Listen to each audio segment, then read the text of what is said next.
कस्तो फिल भइरहेछ हजुर? एकदम एक्साइटेड। आज के मोटिभेसनले बन्जी जम्प गर्न आउनु भयो त तपाईँ आज? होइन, आज चाहिँ हाम्रो चाहिँ 34औं अन्तर्राष्ट्रिय अपाङ्गता दिवस हो।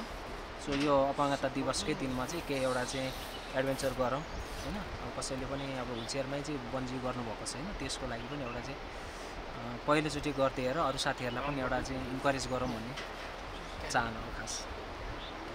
अनि आज कहाँ हुनुहुन्छ र के गर्न लाग्नु भएको? आज म द लास्ट रिसोर्ट भोटेकोसी नयाँ पुल बन्जी हान्ने ठाउँमा छ।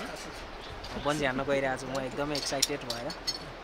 यहाँसम्म आज कसरी आइपुग्नु भयो त? यहाँ हामी एकदम सडनली बनेको प्लान हो, अस्ति बेलुका बनेको। केही गरौँ नि त, अपाङ्गता दिवसको दिन हो, हामीले पनि एउटा न्यू एडभेन्चर गरिदिउँ भन्ने प्लान बन्यो। र हामी हिजो 3 बजे काठमाडौँबाट हिँड्यौँ, 7 बजे यहाँ आइपुग्यौँ। सो यसरी नै है, र हामी एकदमै सजिलैसँग आयौँ। त्यो बाटो अलिकति अप्ठ्यारो चाहिँ रहेछ, तर फोर व्हिल स्कुटरमै आइपुग्यौँ हामी आउँदा नै।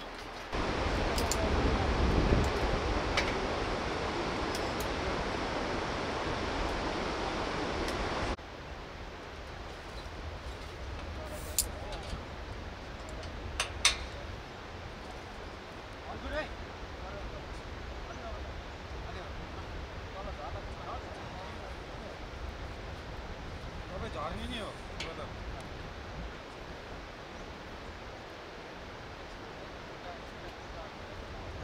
त्यो अगाडि यहाँ हान्नुहोस् त, मलाई सुन्नुहोस् त, यता पछाडि यहाँ हार्नेछौँ समात्नुहोस्, अगाडि हार्नेछौँ समात्नुहोस्, दुईटा हार्ने, यता यता माथि हार्नेछ, माथि हो त्यहाँ समात्नुहोस्, हो त्यहाँ। अनि हात फुल